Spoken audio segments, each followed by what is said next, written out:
सो आप सब आज हम लोग का नया टॉपिक स्टार्ट करेंगे, वो है आईपी एड्रेस। ठीक है, आईपी एड्रेस क्या होता है उसके बारे में जानेंगे और इम्पॉर्टेंट टॉपिक है ये बहुत ज़्यादा आपके एग्ज़ाम्स के लिए। ठीक है, तो स्टार्ट करते हैं। Explain IP address and it's classes. IP address stand for internet protocol address. IP address का फुल फॉर्म क्या होता है? Internet protocol address. ये अक्सर 1 मार्क्स में आ जाता है कि इसका फुल फॉर्म बताओ, तो आप इसका फुल फॉर्म लिख देना इंटरनेट प्रोटोकॉल एड्रेस। ठीक है, अब नेक्स्ट पॉइंट देखिए। It is a unique number given to every device like a computer, phone और printer that connect to a network. ये क्या होता है? ये एक यूनिक नंबर होता है जो कि हमारे हर एक डिवाइस को दिया जाता है, जैसे कि कंप्यूटर हो गया, फ़ोन हो गया, प्रिंटर हो गया, जो भी एक नेटवर्क के साथ कनेक्ट होते हैं। अगर जब भी आप अपने घर पर अपने फ़ोन को वाईफाई के साथ कनेक्ट करते हो तो आपको एक उसका दूसरा आईपी एड्रेस मिलता है, एक अलग आईपी एड्रेस मिलेगा। ठीक है, अब उसी आईपी एड्रेस के बेस में आप सबके साथ क्या करोगे? डाटा वगैरह क्या करोगे? शेयर करोगे, है ना। Next, without an IP address your device can not connect to the internet. सही लाइन आ गई। आप आईपी एड्रेस के बिना ना को अपना डिवाइस इंटरनेट के साथ कनेक्ट कर ही नहीं पाओगे। अगर आपको वाईफाई आपका एक आईपी एड्रेस नहीं देगा तो आप इंटरनेट से कैसे कनेक्ट कर पाओगे? आईपी एड्रेस होगा तभी आप कनेक्ट कर पाओगे। ठीक है, इसका एग्जांपल देखिए आप। एग्जांपल 192.168.0.1, ये हमारा एक आईपी एड्रेस है। इस तरीके का एक आईपी एड्रेस होता है। आप अपने फ़ोन में आईपी एड्रेस देख लेना, आपके फ़ोन में भी आपको ये आईपी एड्रेस शो हो जाएगा। आप किसी भी शॉर्ट्स में जाके देख लेना, आपको आईपी एड्रेस कैसे निकाले पता लग जाएगा। ठीक है, तो इसके आप टाइप्स देख लो क्या क्या होता है। टाइप्स क्या है? IPv4, IPv6, ये आईपी एड्रेस के टाइप्स है। IPv4 बहुत पुराना वर्जन है। IPv6 इससे थोड़ा एडवांस वर्जन है। IPv4 में जो भी गलतियां हुई हैं उसको सुधारने के लिए IPv6 का वो इनोवेट किया। ठीक है, सो स्टार्ट करते हैं। IPv4 क्या होता है? सबसे पहले हम लोग उसको अच्छे से जान लेते हैं। It stand for internet protocol version 4। Same उसका आईपी एड्रेस का फुल फॉर्म वही रहेगा, बस का आगे क्या लगाएंगे हम लोग? वर्जन 4। ठीक है, it is the older and most commonly use version of IP. ये बहुत ज़्यादा पुराना और बहुत ही आम तौर पर, मतलब कि कभी कभी इस वर्जन का हम लोग यूज़ करते हैं आईपी में। ठीक है, it uses 4 number separated by dots. ये जो है 4 नंबर यूज़ करता है अपने उसमें, जो कि डॉट्स के साथ जो सेपरेट होते हैं। ठीक है, 4 नंबर्स मतलब कि देखो जो भी हम लोगों ने ऊपर एग्जांपल किया था वही देखो, 1 2 3 4 है, 4 नंबर है, जो कि हर एक नंबर्स के बाद बीच में डॉट लगे हुए हैं। यही बोला गया है यहाँ पे। Each number ranges from 0 to 255। इसमें जो है IPv4 में ये एक वो है कि अगर आप इसमें आईपी एड्रेस लेते हो तो आप 0 से लेके 255 तक ही कोई नंबर का जो है आईपी एड्रेस आप क्रिएट कर सकते हो। जैसे कि 192 है ना यहाँ पे, तो 225 से ये क्या है, सॉरी 255 से क्या ये छोटा है। ठीक है, तो फिर हम लोगों ने इससे अपना आईपी एड्रेस बनाया। It can create around 4.3 billion unique IP address. इन्हीं नंबर, ये 0 से लेकर 255 के बीच में ही हम लोग इसी के बीच में हम लोग कम से कम 4.3 बिलियन यूनिक आईपी एड्रेस जो हम लोग क्रिएट कर सकते हैं। ठीक है, लेकिन हमारी दुनिया तो बहुत ज़्यादा बड़ी है। ये 4.3 बिलियन आईपी एड्रेस कहाँ चले जाएंगे किसी को कुछ पता ही नहीं लगेगा। तो फिर इसी चीज़ को और बढ़ावा देने के लिए हमारा आगे क्या गया? IPv6। IPv6 का फुल फॉर्म सेम आएगा, बस में क्या लग जाएगा? इंटर प्रोटोकॉल 6th वर्जन या फिर version 6। It create to solve the problem of IPv4 address. इसको क्यों क्रिएट किया गया है? IPv4 का एड्रेस का प्रॉब्लम को जो है सॉल्व करने के लिए हम लोगों ने IPv6 को बनाया है। ठीक है, it uses 8 groups of letters, numbers and it separated by colons. अब देखो हमारा जो IPv4 था 4 नंबर से सेपरेट था और उसको किससे हम लोगों ने वो किया था? डॉट के साथ। लेकिन इसमें हमारा 8 ग्रुप होता है, उसमें 4 ग्रुप थे, इसमें हमारा 8 ग्रुप होगा, जो कि इसमें लेटर्स भी होंगे, नंबर्स भी होंगे। ठीक है, दोनों मिक्स होंगे। और उसमें क्या है, हम लोग डॉट यूज़ नहीं करेंगे, उसमें हम लोग कॉलन यूज़ करेंगे। आगे देखो, it can create trillions of IP address. अब उसमें तो बिलियन था, लेकिन इसमें ट्रिलियंस आईपी एड्रेस हम लोग जिसमें क्रिएट कर सकते हैं। अब इसका एग्जांपल देख लो कैसा होता है IPv6 का। ये देखो 1 2 3 4 5 6 7 8 ग्रुप हैं इसमें, जो कि हर एक ग्रुप को एक कॉलन के साथ सेपरेट किया गया है। ठीक है, अब आपको इसमें और भी आपको इसमें क्लासेस बताई जाएंगी। ठीक है, क्लासेस में आप होस्ट आईडी, नेटवर्क आईडी जान पाओगे। ठीक है, स्टार्ट करते हैं हम लोग नीचे इसके various classes. Class A IP range 0 to 126। अब क्लास ए में उसकी रेंज कितनी होती है, जो कि मैंने पिछली बार बताया था आपको पीछे कि हमारा 255 तक ही रेंज होता है। तो वो क्लासेस के हिसाब से होता है कि हमें किस क्लास में कितने रेंज मिलेंगे। क्लास ए में आईपी रेंज हमारा होगा 0 से लेके 126। ठीक है, अब इसका डिफ़ॉल्ट सबनेट मास्क क्या होगा, 255.0.0.0। अब देखो डिफ़ॉल्ट सबनेट मास्क क्या होता है। डिफ़ॉल्ट सबनेट मास्क ये बताता है कि हमारा कौन सा होस्ट आईडी है और कौन सा हमारा नेटवर्क आईडी है। ठीक है, होस्ट आईडी जिससे हमारा एक डिवाइस का पता चलता है कि हम लोग कौन सा डिवाइस यूज़ कर रहे हैं, है ना। और हमारा नेटवर्क आईडी ये पता चलता है कि हम लोग किस नेटवर्क में हैं।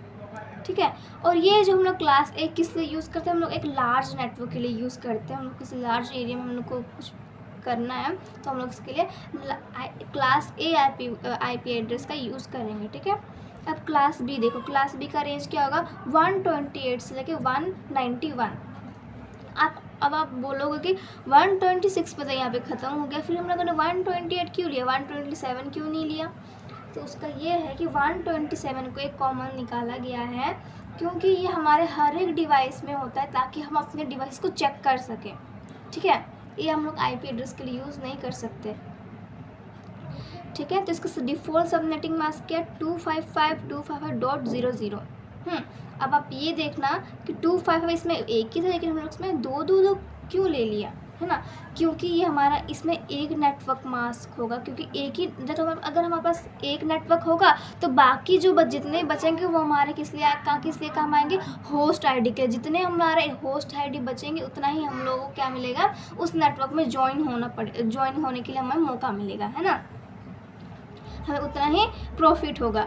अब देखो इसमें हम लोग इसमें क्लास बी में दो जगह नेटवर्क आईडी ने रिजर्व कर लिया, लेकिन यहाँ पे बस 2 ही बचा, किस लिए, हमारा होस्ट आईडी के लिए। अब इसमें क्लास ए से क्लास बी में जो कम होस्ट आईडी इसमें ज्वाइन हो पाएंगे, तो इसीलिए इसमें लार्ज नेटवर्क था, इसमें हम लोग मीडियम नेटवर्क के लिए यूज़ करेंगे। ठीक है, एकदम छोटे से नेटवर्क के लिए, है ना। अब देखो क्लास सी में क्या होगा, इसका रेंज है 192 से 223 का रेंज है इसमें। इसका डिफ़ॉल्ट सबनेटिंग मास्क 255.255.255.0। अब इसमें देखो, इसमें 3 नेटवर्क आईडी ने इसका जगह तो है रिजर्व कर लिया। अब 0 लास्ट है तो इसको हम क्या कहते हैं, होस्ट आईडी। तो हमारा बस एक ही जगह मिला, तो ये हम लोग बहुत ही स्मॉल, हमारे घर में जो भी वाईफाई होता है जितने भी लोग यूज़ करें बस उसी के लिए ही हम लोग क्लास सी आईपी एड्रेस का यूज़ करेंगे। ठीक है, आपको ये समझ में आ गया। अब क्लास डी देखो, क्लास डी में हमारा 224 से 239 तक होगा, जो कि हमारा इसका डिफ़ॉल्ट सबनेट मास्क एप्लीकेबल ही नहीं है, क्योंकि ये हम लोग मल्टीकास्टिंग मतलब कि एक ही टाइम में हर जगह डाटा वगैरह शेयर करने के लिए यूज़ करते हैं। और ये हम लोग कॉमनली किसी बंदे के लिए, इंसान के लिए नहीं होता। ये बहुत सारे रिसर्च वगैरह जो भी करते हैं हमारे साइंटिस्ट वगैरह, है ना, किसी भी चीज़ को खोज करने के लिए, है ना, इन्वर्ट करने के लिए हम लोग इस क्लास डी और class E I P address का यूज़ करते हैं। ठीक है, अब इसमें देखो क्लास सी में 240 से लेकर 255 तक इसका रेंज है, और ये भी नॉट एप्लीकेबल है, और ये एक्सपेरिमेंट और रिसर्च के लिए यूज़ होता है क्लास ई। ठीक है, इसको हम लोग और अच्छे से जान लेते हैं class A class B C को, है ना। अब देखो जैसे कि मैंने ऊपर बताया था, उसका सबनेटिंग मास्क था 2555555, है ना, जो कि हमारा नेटवर्क आईडी और होस्ट आईडी बताता है। अब देखो मैंने कहा था कि नेटवर्क आईडी हमारे यहाँ पे क्या आएगा, एक ही जगह मिलेगा उसको, और 3 हमारे यहाँ पे क्या थे, होस्ट आईडी, क्योंकि 3 जगह हमारा 0 था। अब हमारे इसमें 0 वगैरह से कोई लेना नहीं, क्योंकि 255 जो हो गया हमारा, ये हमारा डिनोट करता है कि हमारा कितने होस्ट आईडी और नेटवर्क आईडी उसमें होंगे। लास्ट में हम लोगों ने लिखा यहाँ पर, क्योंकि हम लोगों ने वहाँ पे तो 255 एक ही बार लिखा था, यहाँ पे 3 बार हम लोगों ने पीछे क्यों लिख दिया, क्योंकि ये दोनों ही डिनोट करता है, होस्ट आईडी भी और नेटवर्क आईडी भी। क्योंकि हम लोगों ने इसे लास्ट में लिख दिया इस नंबर से, तो ये हमारा एक होस्ट आईडी अभी बता रहा है, है ना, उसको हम लोगों ने पहले लिया था तो वो हमारा नेटवर्क आईडी बता रहा था। अब इसमें हम लोगों ने 123 लिया, 123 हम लोगों ने इसमें लिया क्योंकि यह क्लास ए के बीच में आता है, क्योंकि हमारा 0 से लेकर 126 रेंज किस में है, क्लास ए में। तो फिर 255 हमारा ये होस्ट आईडी हो गया। हम लोग 255 ही क्यों लेते हैं, क्योंकि इसका मतलब है कि स्विच ऑन, इसका मतलब होता है बाइनरी फॉर्म में 111111 है ना, इसका मतलब ये होता है, इसलिए हम लोग 255 का यूज़ करते हैं। इसका मतलब होता है स्विच ऑन। और ये बात याद रखना, हमारा हर एक ऑक्टेट का ना 8 बिट होता है, 8 बिट। तो कितना हो गया हमारा, 32 बिट हो गया। ठीक है, एग्जाम्पल तो आपने यहाँ पे देख ही लिया है। अब यहाँ पे मैं नोट लिखते हैं, एवरी ऑक्टेट हैज़ 8 बिट, जो कि मैंने अभी आपको यहाँ पे समझा दिया। ठीक है, अब देखो यहाँ पे ये हमारा 123 जो क्या हो गया, हमारा नेटवर्क आईडी हो गया, है ना, जो कि बाइनरी फॉर्म में इस तरीके से बनेगा हमारा नेटवर्क में। होस्ट आईडी इसका क्या हो गया, 111, जो कि ऑन ही रहता है ना, ये हमारा होस्ट हो गया। आपको क्लास ए समझ में आया। अब हम लोग करेंगे आगे क्या, क्लास बी करेंगे। क्लास बी में हमारा बस 2 ही जगह था रिजर्व होस्ट के लिए और 2 क्या था नेटवर्क के लिए। अब देखो इसमें क्या किया हुआ है, नेटवर्क आईडी हमारा 129.112 ये हमारा हो गया नेटवर्क आईडी, और होस्ट आईडी हमारा ये लास्ट वाला हो गया, है ना, होस्ट आईडी। एग्जाम्पल आपको समझ में आया कैसे हम लोगों ने क्लास बी और क्लास ए को, आपको इसके ये डायग्राम वगैरह देखने के बाद ना आपको ये पूरा क्लियर हो जाना चाहिए कि आपको क्या क्या है ये। ठीक है, अब क्लास सी देखो, क्लास सी में हमारा 3 नेटवर्क डिवाइस है, जो कि हमारे एक स्मॉल एरिया के लिए था, है ना, जिसके हम लोग घर में वाईफाई यूज़ करते हैं, तो उसका होस्ट आईडी एक ही होगा, जिसमें बहुत ही कम हम लोग उसमें नेटवर्क जोड़ पाएंगे, है ना, होस्ट। एग्जाम्पल 192.168.1 ये हमारा नेटवर्क आईडी हो गया। वन जो हमारा लास्ट वाला पार्ट बच के हमारा वो होस्ट आईडी हो गया। ठीक है, आपको ये समझ में आ गया। अब आपको मैं एक बार कंफर्म कर दूं कि आईपी एड्रेस और मैक एड्रेस में ना आप अभी भी ना बहुत बच्चे ना कंफ्यूज होंगे।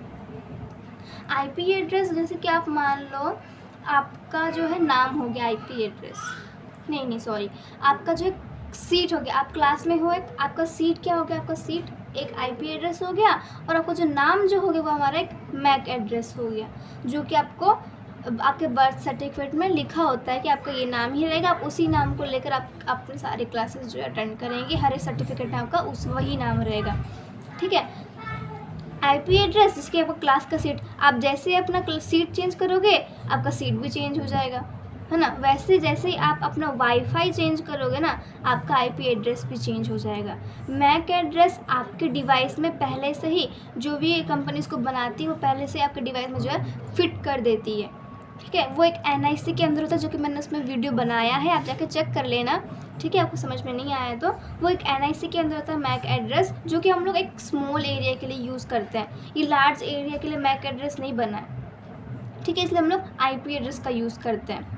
ठीक है, मैक एड्रेस चेंज नहीं होता है, जब हम लोग डिवाइस को चेंज कर देंगे उसी डिवाइस को, तभी हमारा मैक एड्रेस हमें दूसरा मिलेगा, है ना। लेकिन आईपी एड्रेस जैसे आप कोई वाईफाई दूसरा चेंज करते हो तभी आपका आईपी एड्रेस भी चेंज होता है। इस चीज़ के बाद आपको कोई कंफ्यूज नहीं होनी चाहिए। ठीक है, आपका आज का हमारा टॉपिक यहीं पर ही ख़त्म होता है। हम लोगों ने आज आईपी एड्रेस के टाइप्स के क्लासेस वगैरह किए। ठीक है, नेक्स्ट टाइम हम लोग दूसरा टॉपिक लेके आएंगे आपके लिए। Bye bye, thank you.